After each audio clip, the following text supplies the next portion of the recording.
Xo'sh, assalomu alaykum hammaga.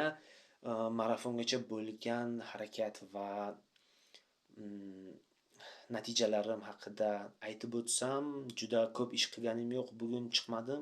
Kecha chiqqandim, lekin video olish esdan chiqdi emas, ya'ni juda dangasalik qilib videoni yuklash esdan chiqdi. Shunday ekan, nima qildik? Kecha 5 kilometr yugurdik faqatgina. Eng qizig'i nimada bilasizmi?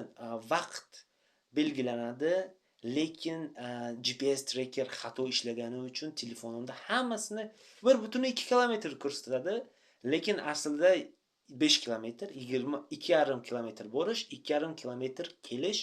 Bu 20 necha minut, 25 daqiqami, 27 daqiqa vaqt olar ekan.